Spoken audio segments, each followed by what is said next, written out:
How to fix lag issue in Android. Hi everybody and welcome back to our channel.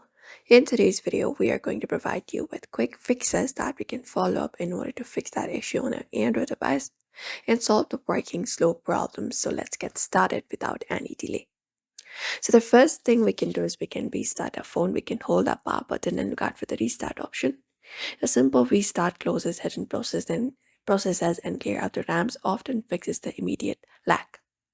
Apart from that, we can clear out the app cache. So hold the application that is having the issue and you can go to the info.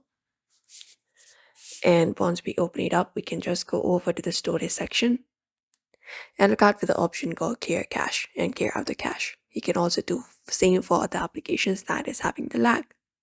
Apart from that, we can just go over and install the latest Android system updates. So go to settings for that. And inside settings, we can look out for the option called software update.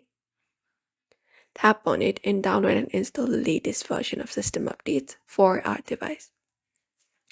And also manage background applications. You can close up the applications running in the background. If the specific application is causing lagging, we can check its setting for aggressive battery optimization and consider disabling it.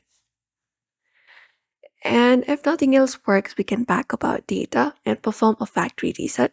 Go to settings for that, scroll down, find the option for general management, and tap on reset. After that, go ahead and tap on factory data reset and confirm it up. And that's it. These are probably some of the methods we can follow up to fix the lag issue on our Android device. So we hope this video was helpful. This video, like and subscribe for more.